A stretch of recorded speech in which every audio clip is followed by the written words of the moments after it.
दोस्तों, रामचरितमानस एक ऐसा ग्रंथ है जिसके अंदर में जीवन की हर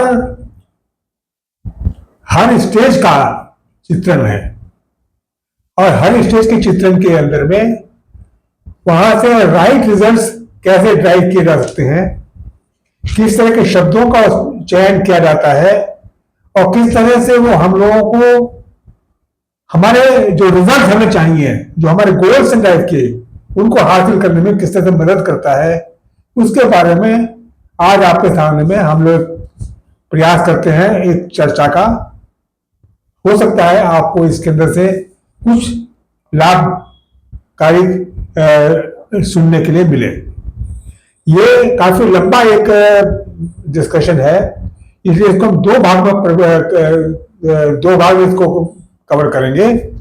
और टॉपिक है हमारा आज का, वर्तमान समय में रामचरितमानस की प्रासंगिकता क्या है।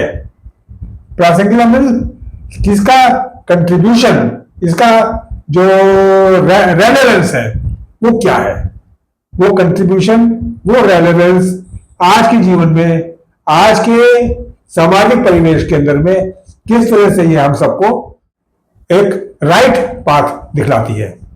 मैं शर्मा को रिक्वेस्ट करूंगा कि हमें इसके बारे में आज ज्ञान दें। धन्यवाद। धन्यवाद गुप्ता जी। रामचरितमानस हमारा ऐसा ग्रंथ है जिसमें किसी जाति, किसी धर्म, अमीर गरीब, छोटा बड़ा, स्त्री पुरुष, इवन मैं तो कहता हूं नपुंसक भी बहुत सारी शिक्षाएं ले सकते हैं। और रामचरितमानस की प्रासंगिकता सदैव रही है और सदैव रहेगी, क्योंकि बाबा तुलसीदास ने रामचरितमानस को उस विधा के साथ लिखा है कि जो हमारी मनोवैज्ञानिक अवधारणाओं को, मनोवैज्ञानिक विसंगतियों को सदैव दूर करने में सहायक रहेगा। इसलिए रामचरितमानस की प्रासंगिकता कभी भी ना तो कम होगी ना खत्म होगी। और रामचरितमानस भारतीय संस्कृति, भारतीय समाज और आध्यात्म को बढ़ाने का एक अद्वितीय ग्रंथ है। इसके समान दूसरा ग्रंथ आराम से मिलता नहीं है। यदि आप गहराई से पढ़ेंगे तो जो बातें गीता में हमारे आध्यात्मिकता को विकास करने के लिए बनाई गई है, बताई गई हैं, उन सब का चित्रण यहां किसी ना किसी रूप में बाबा तुलसीदास जी ने अवश्य किया है।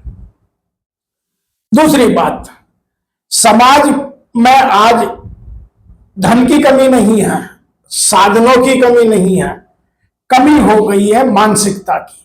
तो हमारी जो मनोवैज्ञानिक विचार हैं उनको सुदृढ़ करने में, उनको मजबूत करने में, उनको विकसित करने में, उनको और उत्कृष्ट बनाने में रामचरितमानस बहुत सहायक है।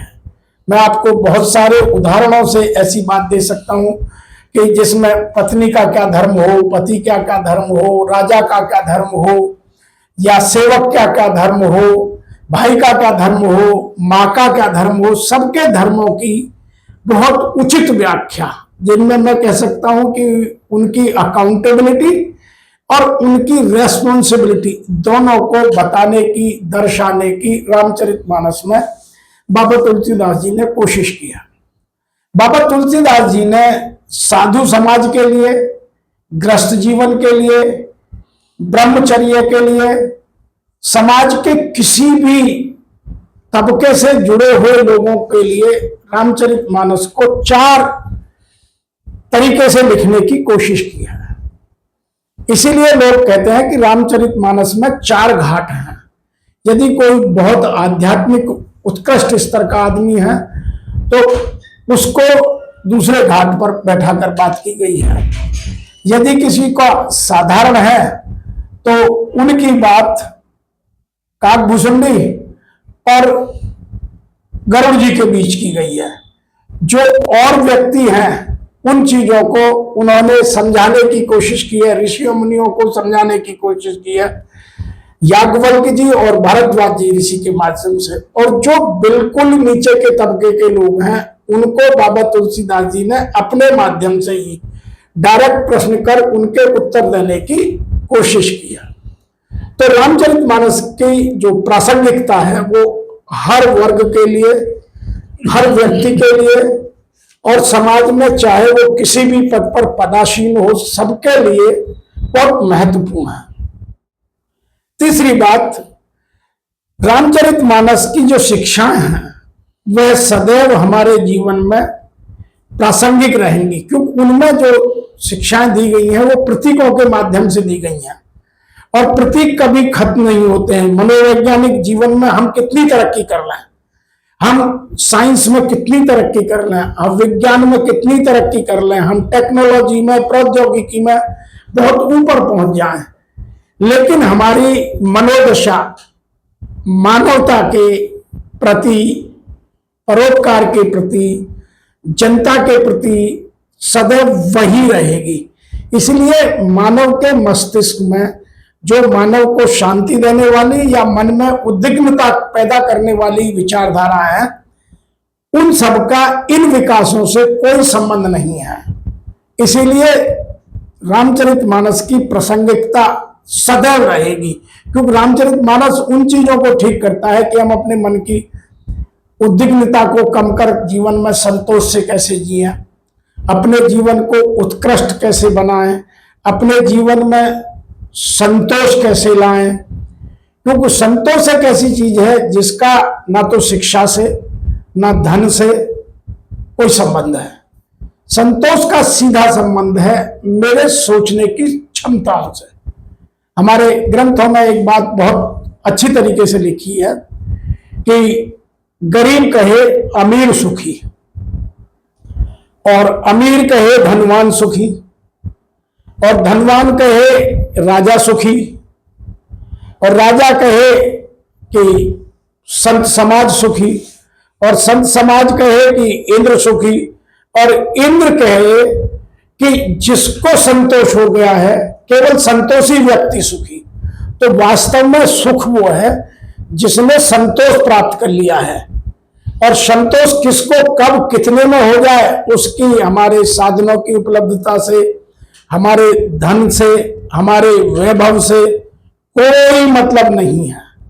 यदि आप तुलसीदास जी की बहुत सारी कविताएं हैं, बहुत सारी जो दोहे हैं, छंद है, चौपाइयां हैं, आप उनमें देखेंगे कि बहुत जो नीचे के लोग हैं, जैसे सबरी की बात उन्होंने किया। सबरी के पास कुछ नहीं था, लेकिन सबरी को संतोष था कि एक दिन राम अवश्य आएंगे, और राम से मिलने के बाद जो संतोष मिला वो हम सबके लिए भक्ति को बढ़ाने वाला है। ऐसे ही और बहुत सारे मैं संतोषों की उदाहरण दे सकता हूं। जब रामचंद्र जी ने बाली को मारा तो बाली ने उनसे प्रश्न किया कि मैं बैरी सुग्रीव हूं प्यारा, कि मैं तो बैरी हो गया और सुग्रीव तो आपको प्यारा हो गया, ऐसे कैसे हुआ। तो उन्होंने तब भी एक उदाहरण देकर के उनको कहा कि भाई मैंने बाली को नहीं मारा, मैंने जो बाली की बुराई है उनके कारण बाली मरा है। क्योंकि बाली ने अपने भाई की पत्नी को अब जबरदस्ती छीनकर अपने पास रखा हुआ है, और जो आदमी अपने छोटे भाई की पत्नी को या समाज में किसी दूसरी औरत को अपने पास रखता है वह समाज का हित नहीं सोच सकता। तो यह उदाहरण हम चाहे किसी भी काल में रहें, हम किसी भी समाज में रहें, हम किसी भी परिस्थिति में रहें, सबके लिए उदाहरण है कि हमें दूसरे का या पर स्त्री का सम्मान सदैव करना चाहिए। तो यह हमारे लिए सदैव प्रासंगिक रहेगा। इसके अतिरिक्त जो हमारा व्यवहार है, देखिए हमारे जीवन में हम कितना ही धन कमा लें, हम कितने ही साधन इकट्ठे कर लें, जब तक हमारा व्यवहार लोगों के प्रति सही नहीं होगा, लोगों के प्रति उत्कृष्टता के विचार मन में नहीं उठेंगे, लोगों की सबकी भलाई की बात हमारे दिमाग में नहीं आएगी, तब तक हमको उत्कृष्टता का स्तर नहीं मिल सकता। इसीलिए बाबा तुलसीदास जी ने बहुत अच्छे तरीके से रामचरितमानस में एक जगह लिखा है, परहित सरस धर्म नहीं भाई, पर पीड़ा समहित अधिकाई। कि जो दूसरे का हित देखता है उससे बड़ा कोई धर्म नहीं है। आप कितना ही दान दे दीजिए, कितना ही आप दूसरों के लिए कुछ और खड़ा कर दीजिए। देखिए, दान देने के लिए भी तुलसीदास जी ने बहुत सारे उदाहरण जगह जगह देकर समझाने की कोशिश की है कि दान में भी अहंकार आ जाता है। जो लोग विद्या का दान देते हैं वो कहते हैं कि देखिए मैं इतने लोगों को मैंने शिक्षित कर दिया। जो लोग ज्ञान का दान देते हैं उनमें अहंकार आ जाता है कि मैं बहुत बड़ा ज्ञानी हूं। जो धन का दान देते हैं उनमें यह अहंकार आ जाता है कि मेरे से बड़ा कोई दानी नहीं। आप देखेंगे कि बलि के लिए वामन अवतार इसीलिए लेना पड़ा कि बलि दानी तो था लेकिन इंद्र के सिंहासन को पाने की इच्छा मन में रखता था, इसीलिए उसके दान देने की जो भावना थी वह उचित नहीं थी। तो दान कब अनुचित हो जाएगा, दान कब दान नहीं रह जाएगा, हमें बात तब समझ में आएगी कि यदि मेरे मन में मैंने कोई कृत्य अहंकार से रहित होकर और दूसरे की पीड़ा को, परहित पीड़ा को खत्म करने के लिए यदि मैं कोई कंट्रीब्यूट कर रहा हूं, कोई मैं सहयोग दे रहा हूं, तो वह दान है, अन्यथा वह दान नहीं है। बहुत सारे लोग भिखारी को दान देते हैं, मशीन की तरह दान देते हैं। भिखारी सामने आया तो उनको लगता है यदि मैं भिखारी को दान दूंगा तो मुझे 10 लोग देखेंगे, तो मुझे 10 लोग बड़ा मानेंगे कि देखो बहुत बड़ा दानी है, कितने भिखारियों को दान देता है। वह दान नहीं है, वह आप अपनी ईगो की संतुष्टि कर रहे हैं, तो दान नहीं है। आपके दिमाग में आप दान मानते रहिए, वास्तव में वह दान नहीं है। दान तब है जब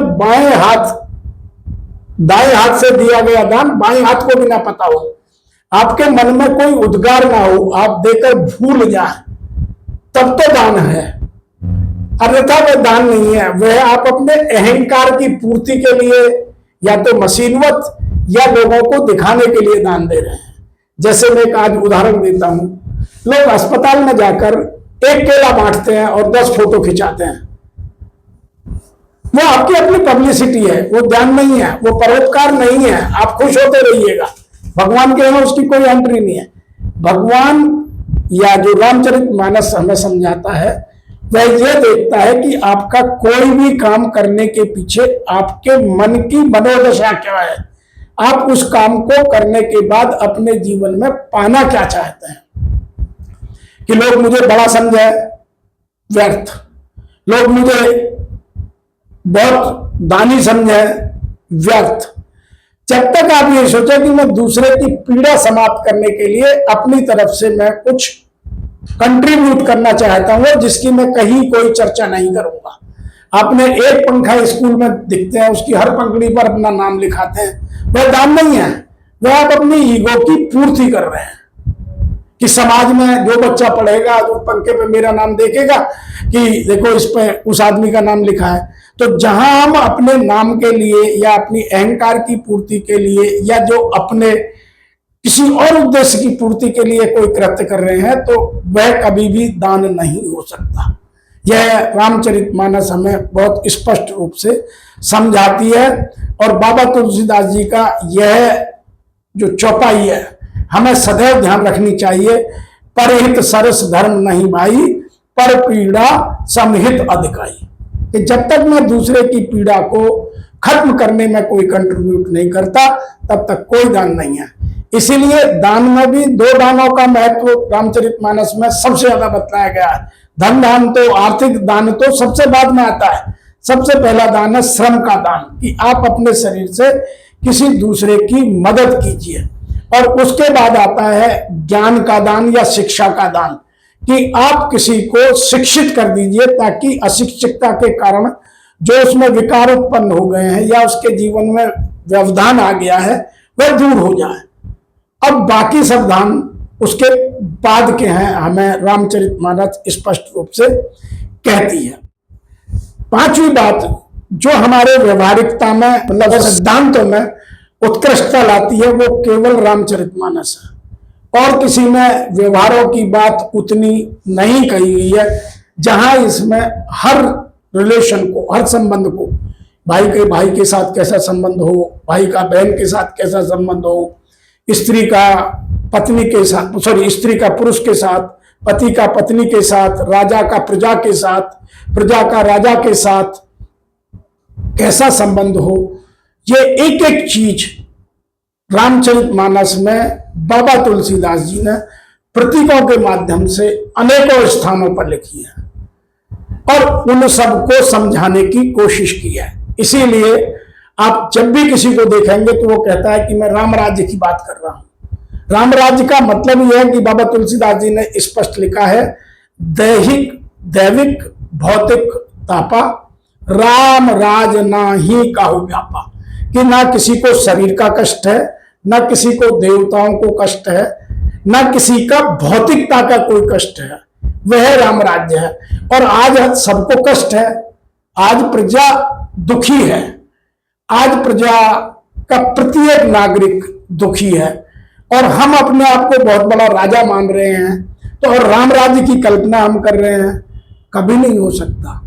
इसीलिए उन्होंने प्रत्येक सिद्धांत को और प्रत्येक व्यवहार को बहुत अच्छी तरीके से प्रतीकों के माध्यम से, उदाहरणों के माध्यम से हमें समझाने की कोशिश की है। इसीलिए उसकी प्रासंगिकता मानवीय समाज में सदैव रहेगी। छठवीं बात, रामचरितमानस में जो उदाहरण हैं वो उत्कृष्टता के सर्वोच्च स्तर के हैं, जिन्हें हम जीवन में ऐसा मानते हैं कि ऐसा आज हो नहीं सकता, क्योंकि हम उस स्तर को अपने आप से बहुत दूर मानते हैं। अन्यथा उनको कभी भी कोई भी व्यक्ति पा सकता है। जैसे हनुमान जी ने प्रभु श्री राम से कभी भी अपने लिए कुछ नहीं मांगा और जब मौका लगा तो उन्होंने केवल अनपायनी भक्ति मांगी। आज हम किसी के अनन्य भक्त हो सकते हैं क्या? आज आदमी की विचारधारा कुछ नहीं बची है। आज राजनीति में देखिएगा, आज किसी विचारधारा के साथ जुड़ा हो, किसी पार्टी में है, कल लगेगा कि ये पार्टी कहीं दूसरी जगह जा रही है, मैं चुनाव हार जाऊंगा, तो वो किसी दूसरी पार्टी में जाकर शामिल हो जाता है, क्योंकि उसे अपने विचारधारा से मतलब नहीं है, मतलब है कि मैं सीट कैसे जीतूं। ऐसे ही साधारण मानव को व्यापार में, व्यवहार में, प्रोफेशन में गलत साधनों का, झूठ का, असत्य का, छल का, कपट का सहारा लेना पड़ रहा है, क्योंकि उसे अधिक से अधिक दौलत इकट्ठी करनी है। आज समाज में उसके व्यवहारिकता का स्तर क्या है उससे उसे मतलब नहीं है। वह अपने जीवन की जो सर्वोच्च स्तर की या उत्कृष्टता का स्तर है उससे बहुत नीचे गिर गया है। और गीता या हमारा रामचरितमानस, आज हम रामचरितमानस की उत्कृष्टता और प्रासंगिकता की बात पर अधिक महत्व दे रहे हैं। वह हमारे जीवन में भक्ति की सर्वोच्चता सबरी और राम के माध्यम से समझाने की कोशिश करती है। ज्ञान का याज्ञवल्क्य जी और ऋषि भारद्वाज, वशिष्ठ जी, विश्वामित्र जी और बहुत सारे ऋषियों के माध्यम से हमें समझाने की अनेक प्रतीकों से रामचरितमानस कोशिश करती है। त्याग देखिए, एक तरफ जिसको राजा बनना है और अगले ही क्षण उसको कहा जा रहा है कि आप 14 साल के लिए वनवास जाइए, और उसके चेहरे पर जरा भी शोक की लकीर नहीं है, चिंता नहीं है कि मैं राजा बनूं या मैं अरण्य को जाऊं, वन को जाऊं, मेरे जीवन में कोई फर्क नहीं पड़ता। तो जो विचारों की उत्कृष्टता है वह त्याग के माध्यम से हमें दिखाई देती है। शिक्षा की बात की कि रामचरितमानस में चारों भाइयों ने वशिष्ठ मुनि से किस उच्च स्तर की शिक्षा प्राप्त की। इसीलिए रामचरितमानस बालक से लेकर के और वृद्ध तक की यात्रा को पूरी तरह से प्रतीकों में समझाकर उत्कृष्टता की ओर ले जाने का ग्रंथ है। उसमें ना कहीं अमीरी बाधक बनती है, ना गरीबी बाधक बनती है। बाधक बनती है हमारे विचारों का उत्कृष्टता का स्तर, कि मैं कितने निम्न स्तर पर जाकर सोच सकता हूं या कितने उत्कृष्ट स्तर पर उठने की बात करता हूं। यह रामचरितमानस हमें समझाती है। और रामचरितमानस में और बहुत सारे उदाहरण हैं। जैसे रामचरितमानस में आज मैं राजनीति पर बात कर लेता हूं कि आज राजनीति का स्तर कैसा गिरता जा रहा है। मैं आज कानून पर बात कर लेता हूं। कल एक बहुत तेजी से खबर आई है कि किसी जज के घर में आग लग गई, जज साहब घर पर भी नहीं थे, फिर भी उसमें इतना पैसा मिला। कोई 15 करोड़ बताता है तो कोई 50 करोड़ बताता है। मतलब जज के घर में इतना पैसा मिलना, क्या जज कानून को बेचता था? उसने कभी रामचरितमानस को पढ़ने की यदि कोशिश की होती तो शायद ये विषमता आज समाज को न देखनी पड़ती। इसीलिए रामचरितमानस को अपने जीवन में उतारने के लिए, उसकी उत्कृष्टता को अपनाने के लिए हमें ही आगे बढ़ना पड़ेगा, दूसरा कोई मदद नहीं करता। इसीलिए रामचरितमानस का एक दोहा मुझे और बहुत पसंद है, वह है वैर न कर काहू सब कोई, कि आप किसी से कोई बैर ना करें।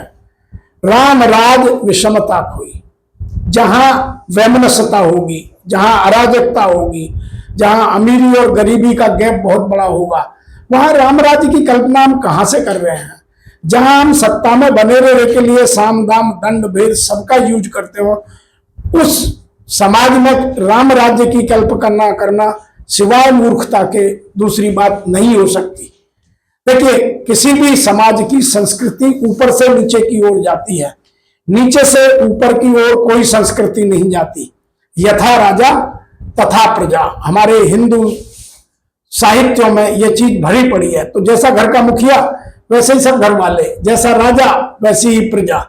तो हमें यदि उच्चतम स्तर को, उत्कृष्टता को अपने जीवन में पाना है तो सबसे पहले हमें अपने जीवन को रामचरितमानस के अनेक प्रतीकों से, प्रतीकात्मक शिक्षाओं को लेकर अपने जीवन को उत्कृष्टता की ओर ले जाने का प्रयास करना पड़ेगा। आइए, क्योंकि यह बहुत सारे प्रसंग हैं, तो केवल आज पहले एक उत्कृष्टता के स्तर को कैसे पाया जाए उसकी बात करेंगे, बाकी पार्ट दूसरे भाग में करेंगे। सबसे पहला जो भाग है वो है कि रामचरितमानस हमें नैतिकता और मूल्यों को उत्कृष्ट बनाने के लिए बहुत सारे उदाहरण देती है। अनेक उदाहरण है कि सदैव सत्य का साथ दो, अहिंसा का जीवन में पालन करो, प्रेम से रहो, करुणा से रहो, त्याग करो, कर्तव्य परायण बनो। ये अनेक तरह की शिक्षाएं हमें रामचरितमानस देता है, लेकिन हम उन्हें अपने जीवन में कितना उतारते हैं किसी दूसरे पर निर्भर नहीं करता, यह हम पर ही निर्भर करेगा। हम पर निर्भर कब करेगा कि जो हम कहते हैं, अर्थात कथनी और करनी में कोई अंतर ना हो। बहुत सारे लोग उपदेश तो बहुत अच्छा देते हैं, लेकिन उनका जीवन झांक कर देखिएगा, उतना ही गंदा मिलेगा जितना बाकी सबका है। तो फिर उस उपदेश का कोई मतलब नहीं है। इसलिए बाबा तुलसीदास जी ने एक जगह लिखा है, पर उपदेश कुशल बहु तेरे। दूसरों को उपदेश देने वाले बहुत मिल जाएंगे, अपने आप पर लागू करने वाला बहुत कम मिलता है। दूसरी बात, जो सरलता है, जो नैतिकता है, यदि वो मेरे जीवन में है तो धर्म का पालन मेरे लिए बहुत आसान है। और यदि मेरे जीवन में सरलता नहीं है, मेरे जीवन में कुटिलता है, ईर्ष्या है, दंभ है, छल है, कपट है, छोड़ है, गुस्सा है, अहंकार है, तो फिर जीवन में सरलता कहां से आएगी? और सरलता और नैतिकता नहीं है। आज देखिए, आर्थिकता बढ़ती जा रही है, लेकिन समाज में हर तरफ नैतिकता का पतन हो रहा है। नैतिकता का पतन क्यों हो रहा है? कि हम उन चीजों को अपने जीवन में उतारने की कोशिश ही नहीं करते। बाबा तुलसीदास जी ने सुंदरकांड में जो 37वां दोहा है, बहुत बढ़िया तरीके से एक उदाहरण देकर के, प्रतीकों के माध्यम से नैतिकता के स्तर को जगाने की कोशिश की है। वहां उन्होंने लिखा है, सचिव वैद्य गुरु तीन जो प्रिय बोलई भय आस, राज धर्म तन तीन कर हो ही बेग ही नाश। कि यदि सेक्रेटरी, डॉक्टर और गुरु, ये तीनों किसी आशा की वजह से या डर की वजह से मीठा बोलने लग जाए, तो यदि डॉक्टर मीठा बोलेगा कि ये बार बार पेशेंट मेरे पास आता रहे तो आपका शरीर गया, और सचिव बोलेगा तो आपका राज्य गया, और यदि गुरु मीठा बोलेगा तो आपका धर्म गया। तो धर्म का दंड गुरु सत्यता के आधार पर, नैतिकता के आधार पर ही चला सकता है, अन्यथा गुरु का दंड नहीं चलता। आज यदि मेरी नैतिकता नहीं है और मैं अपने परिवार में नैतिकता की बात करूं तो वो बेईमानी होगी। इसीलिए हमें रामचरितमानस से इन चीजों का मतलब निकालकर अपने जीवन में उनकी उपयोगिता को बढ़ाने की आवश्यकता है। अब मैं जीवन में रोल प्रतिक्षण बदलता है, मैं कभी कहीं गुरु का रोल करने लग जाता हूं। गुरु का मतलब वो कालनेमी गुरु नहीं, जैसे जो पेरोल पर छोड़कर रोज चुनाव जितवाते हैं। बापू आसाराम से मतलब नहीं है गुरु का मतलब। यहां गुरु का मतलब है जो आपको अंधकार से प्रकाश की ओर ले जाने में मदद कर रहा हो, अर्थात आपके ज्ञान की दीपक को प्रज्वलित करने में मदद कर रहा हो। जो गौतम बुद्ध ने लिखा है अपो दीपो भव, मैं उस गुरु की बात कर रहा हूं कि आप अपना दीपक अपने आप मदद बनने की कोशिश कीजिए और उसमें जो मदद करे उसको गुरु मान लीजिएगा, वह गुरु है। दूसरी बात, जो यहां आज डॉक्टर हैं, डॉक्टर का मतलब है वैद्य से है। हमारा शरीर को में बहुत सारी बीमारी होती है, वो इसलिए दवा देता है कि डॉक्टर साहब मुझे दवा ऐसी देना जो खाने में कड़वी नहीं हो। अरे भैया, तुम्हें स्वास्थ्य की चिंता है या आज भी स्वाद की चिंता है? और जहां ज्यादा स्वाद होता है वहां स्वास्थ्य कभी टुकता नहीं है। इसीलिए अनुशासन की बात जीवन में यह है कि यदि मुझे अपने स्वास्थ्य को स्थिर रखना है तो मुझे स्वाद को पहले दिन से छोड़ना पड़ेगा। मैं आज की युवा पीढ़ी को यह स्पष्ट संदेश देने की कोशिश करता हूं कि आप पौष्टिकता की ओर जाइए, स्वादिष्टता की ओर मत जाइए। खाना हमेशा पौष्टिक खाने की कोशिश कीजिए, स्वादिष्ट मत खाइएगा। आज हम मिर्च, मसाले, तेल इतना खाने लगे हैं और वो भी सब एडल्टरेटेड है, क्योंकि हमारे समाज में बेईमानों का इतना बोलबाला हो गया है। आज आपको पानी शुद्ध नहीं मिलता, दूध शुद्ध नहीं मिलता, भोजन शुद्ध नहीं मिलता, दाल शुद्ध नहीं मिलती, फल शुद्ध नहीं मिलते, तो आदमी खाएगा क्या? फिर हम डॉक्टरों के पास जाते हैं तो डॉक्टरों के पास डॉक्टरों का आचरण शुद्ध नहीं मिलता।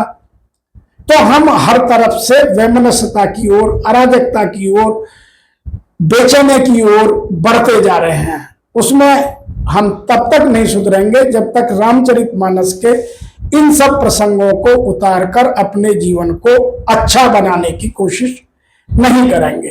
तो इसीलिए हमें यदि सत्य और धैर्य अपने जीवन में लाना हो तो उसके लिए हमें दो चीजों पर बहुत ध्यान देना होगा कि जीवन में सरलता हो, कठिनता ना हो, कठिनता ना हो। हम जीवन को बहुत कठिन नहीं बनाए, कि कुछ चीजों को लेट इट गो करना चालू करें, जो हो गया सो हो गया। क्योंकि रामचरितमानस में ये जगह बाबा तुलसीदास जी ने यही लिखा है कि होई ये सोई जो राम रच राखा, कोकर तर्क बढ़ावई शाखा। कि और जो गीता में भी लिखा है, देखिए दोनों गीता में और रामचरितमानस में बहुत सारी समानता है। वहां लिखा है कर्मल नेवाद कार्यस्तु मां फलेसु कदाचन। तो कर्म का अधिकार है केवल, हमें फल हमारे मन में क्या चल रहा है। भगवान हमारे कर्मों को नहीं देखता। ये जो लोग कहते हैं कि भगवान हमारे कर्मों को देखता है, हमारे कर्मों को नहीं देखता, भगवान देखता है हमारे मन को। तो मेरा मन कितना निर्मल है। इसलिए बाबा तुलसीदास जी ने एक जगह लिखा है कि मोह कपट छल छिद्र न भावा। जिसके मन में एक छोटे से छेद की बराबर भी किसी के प्रति ईर्ष्या है, छल है, कपट है, द्वेष है, वो मुझे कभी पा नहीं सकता। इसीलिए हमें अपनी निर्मलता को बढ़ाना होगा और तभी जीवन में सरलता आएगी। दूसरी बात करते हैं हम यहां परिश्रम और पुरुषार्थ की। हमें बार बार रामचरितमानस नैतिकता और मूल्यों के आधार पर यह समझाने की कोशिश करता है कि हमें बिना परिश्रम के कुछ भी जीवन में यदि मिल जाता है तो वह व्यर्थ है। उसको आज के परिप्रेक्ष्य में किसी ने इस तरह लिखा है, मैं उसको एक उदाहरण से समझाने की कोशिश करता हूं सहज मिले तो दूध सम, और छीना झपटी सो पानी। मतलब जो मुझे सरलता से मिलता है वो दूध की तरह है, और जो मैं छीन झपट के, धोखा दे करके, कपट करके, छल करके, या झूठ बोल करके, या डेटा का मिसरिप्रेजेंटेशन करके मैं कोई चीज पा रहा हूं, तो वह मेरे लिए खून की बराबर है। और जिसको मैं किसी का अधिकार छीनकर अपने लिए पा रहा हूं कि ये मेरा है, जैसे चोरी करना है, आस्ते का है, यदि मैं उस तरह के कृत्य कर रहा हूं तो मैं अपने जीवन को घोर नरक की ओर ले जा रहा हूं।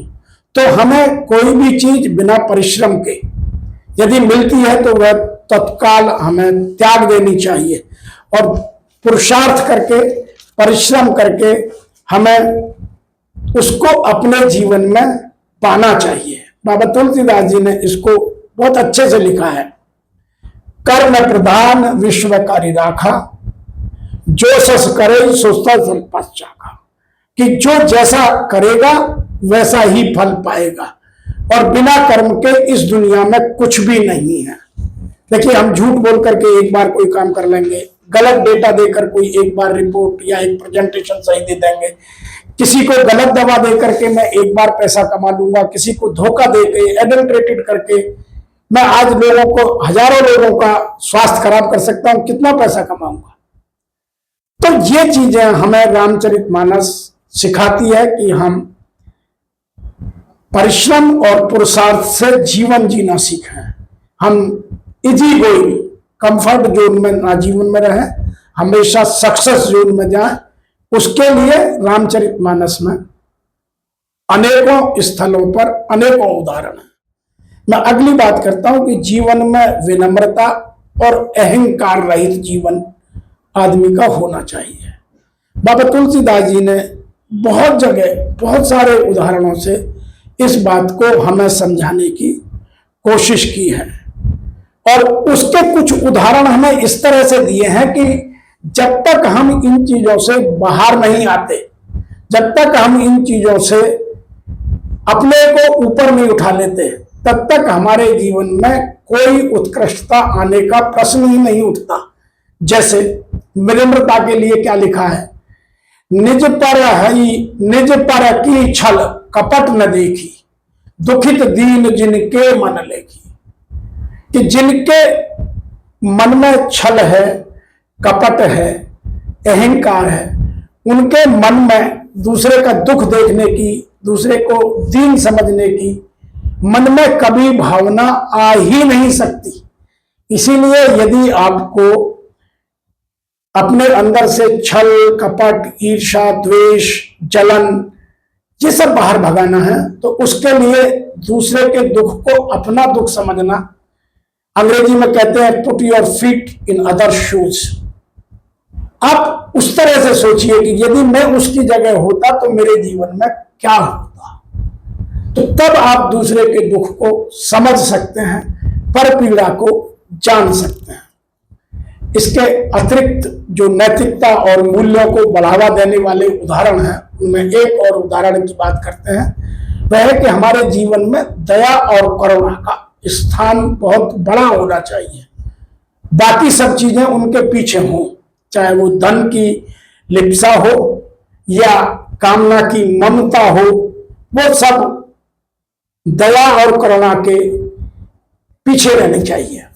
उसके लिए बाबा तुलसीदास जी ने बहुत अच्छी बात लिखी है। परहित बस जिनके मन माही, जिनके मन में दूसरे का हित बना रहता है, तिन कहूं जब दुर्लभ कछु नाही। जिनके मन में दूसरे के हित की बात आ गई, उनके लिए फिर संसार में कुछ भी करना असंभव नहीं रह जाता। मतलब वो किसी भी चीज का त्याग कभी भी, कहीं भी, किसी भी परिस्थितियों में कर सकते हैं, बशर्ते जो मैंने पहले विनम्रता और अहंकार की भाव के टाइम में उदाहरण दिया कि हम दूसरे का हित समझने की कोशिश करें, केवल अपने हित की बात ना करें। हम हमेशा स्वार्थी ना बने, परमार्थी बने। रामचरितमानस हमें बार बार यह समझाती है। इसके आगे यदि हम ये चार काम कर लेंगे कि हम सत्य और धर्म का पालन करें, विनम्रता अहंकार का त्याग, विनम्रता को बढ़ाएं, अहंकार का त्याग करें, दया और करुणा को जगह दें, पुरुषार्थ और परिश्रम से अपने जीवन में मान सम्मान, धन और साधनों को अर्जित करें और परित में उनको लगाएं। तब हमारे जीवन में शांति और धर्म का उदय होगा। जब तक हम पहले चार काम नहीं करेंगे तो ना जीवन में शांति आएगी और ना ही हम धर्म के पथ पर चलने वाले हैं। इसीलिए बाबा तुलसीदास जी ने बहुत तरीके से कि हम धर्म के मार्ग पर चल रहे हैं या अधर्म के मार्ग पर चल रहे हैं, अनेकों उदाहरण देकर के समझाने की कोशिश की है। यहाँ एक मैं छोटा सा उदाहरण जो बहुत तरीके से लोग बहुत जगह गाते हैं, बजाते हैं, वह आपको सुनाने की बात करता हूं। बाबा तुलसीदास जी ने लिखा है, धीरज धर्म मित्र और नारी, आपत काल परख यही जारे। कि आपका धीरज धैर्य कितना है, आप धर्म परायण कितने हैं, मित्र कितने हैं, और आपकी स्त्री पत्नी आपके साथ है या नहीं है। यहाँ स्त्री केवल काफिया के हिसाब से मत सोचिए, पुरुष के लिए स्त्री, स्त्री के लिए पुरुष, दोनों के लिए है। बहुत सारे लोग नारी को ही सोचते हैं कि नारी के लिए लिखा है, नहीं, ये नर के लिए भी है, नारी के लिए भी है। तो नारी का जब चेक करना है तो नर को ठीक होना पड़ेगा, और जब नर को चेक करना है तो नारी को ठीक करना पड़ेगा। तो धीरज धर्म मित्र और नारी, आपत काल परखी यही जारी। इन चारों को आप आपत्ति के समय में समझिए। बढ़िया समय में तो हर कोई धार्मिक हो जाता है, बढ़िया समय में तो हर कोई बड़ी बड़ी बात करता है। जब हम विषम परिस्थितियों में आए तब हमें समझने की जरूरत है, जानने की जरूरत है कि जो मैं धर्म की बात करता हूँ, कर्तव्य परायणता की बात करता हूँ, मित्रता की बात करता हूँ, ज्ञान और ध्यान की बात करता हूँ, दान की बात करता हूँ, मैं उन परिस्थितियों में कैसे बिहेव करता हूँ। इसीलिए व्यवहारिकता जीवन में उत्कृष्ट बनानी आवश्यक है। इसीलिए कुछ लोग बहुत जगह बात करते हैं कि बड़ों का सम्मान करना चाहिए। अरे जब आप अपने माँ बाप को खाना नहीं खिला सकते, उन्हें आप अनाथालय में छोड़ाते हैं, तो फिर आपका दान देना, स्कूल बनवाना, धर्मशाला बनवाना, कुंभ में जाकर डुबकी लगाना, इन सब का कोई मतलब नहीं है। आप लाख गंगा नहाइए, नर्मदा जी नहाइए, आप कोई और नदी में जाकर खूब रात दिन बैठे रहिए, मछली बन जाइए, कुछ नहीं होने वाला है। आपको सुधारना है अपना कर्म। आप अपने माँ बाप की जिसको सेवा करनी आ गई, फिर उसको और किसी की बहुत ज्यादा धर्म के स्तर पर जाकर पूजा करने की जरूरत नहीं है। हो क्या रहा है कि हम गुरुओं के पीछे भाग रहे हैं, क्योंकि लोग देखें अरे वो उस गुरु का चेला है, वहां गुरु के पास नहीं जाते, हम जाते हैं अपने बिजनेस की नेटवर्किंग करने कि वहां मेरे जैसे 10 बिजनेस और मिलेंगे, गुरुजी मेरे बिजनेस को बढ़वाते हैं, गुरुजी मुझे चुनाव जितवाते हैं, गुरुजी मेरे बच्चे का एडमिशन कराते हैं। तो वो गुरु नहीं है, वो सब काल नहीं है। उनको आप गुरु कह करके सनातनता का अपमान कर रहे हैं। इसीलिए मन में आपको शांति और धर्म लाना है तो इन चीजों को क्रमबद्ध अपने जीवन में अपनाना है। बाबा तुलसीदास जी ने एक बात और बहुत अच्छे तरीके से कही है, जिनको भी हमें समझना पड़ेगा। जो बड़ेल को लघु कहें, नहीं धर्म नहीं ज्ञान। जो बड़े लोगों को छोटा कहते हैं और छोटों को बड़ा कहते हैं, ना तो उनमें धर्म है ना ही उनमें ज्ञान है। जो घुंघरू को सीख दे, कछुना बजे बल जान। कि जो घुंघरू को बजाना नहीं जानता, जिसके पैर की थिरकन घुंघरू को नहीं संभाल सकती, और वो हाथ से घुंघरू बजाने लगे, वो घुंघरू कभी बज नहीं सकता। बाबा तुलसीदास जी ने ये प्रतीकों के माध्यम से हमें उत्कृष्टता का स्तर दिया है, समझाने की कोशिश की है कि बड़े को बड़ा मानिए। माता पिता तो माता पिता ही रहेंगे, वो कभी हमारे बच्चे नहीं बन सकते। बड़ा भाई रहेगा। तो जो बड़ों को छोटा समझते हैं, अरे तुमने किया क्या है। आजकल के बच्चे अपने माँ बाप से फट से कह देते हैं तुमने किया क्या है। अरे तुम्हें बड़ा कर दिया, तुम्हें कमाने लायक बना दिया, तुम्हें अच्छी शिक्षा दे दी, तुम्हें अच्छा शरीर, स्वस्थ शरीर दे दिया, और क्या देने को बचा। तुम कमाओ खाओ ऐश करो। और रामचरितमानस पढ़कर अपने जीवन को उत्कृष्ट बनाओ। लेकिन हम अपने जीवन में इन चीजों को कभी भी समझना ही नहीं चाहते, इनको हम किसी और तरीके से बात करते हैं। इसीलिए रामचरितमानस को आपको केवल एक ग्रंथ की तरह नहीं पढ़ना है, रामचरितमानस की शिक्षाओं को अपने जीवन में मैं कैसे सरलता से, सुगमता से, सहजता से उतार कर अपने जीवन को उत्कृष्टता की ओर ले जा सकता हूं, उसका प्रयास करना है। एक पंडित जी को मैं जानता हूं जो अब तक कम से कम 5000 घरों में रामचरितमानस का पाठ कर चुके हैं, लेकिन पंडित जी हर जगह झूठ बोलते हैं।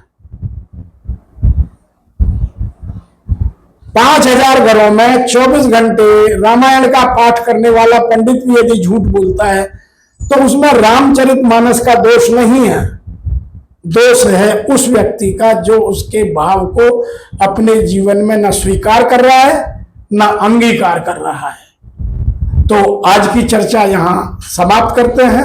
भाग 2 में इसके और अन्य विषयों को कि रामचरितमानस कितना प्रासंगिक है उस पर चर्चा करते हैं। तब तक के लिए आपसे 2 निवेदन है। एक तो आप हमारे चैनल पर जब देख रहे हैं तो लाइक कीजिए, सब्सक्राइब कीजिए, ताकि ये चैनल थोड़ा सा एल्गोरिथम में ऊपर उठ करके अधिक लोगों की रीच तक पहुंचे।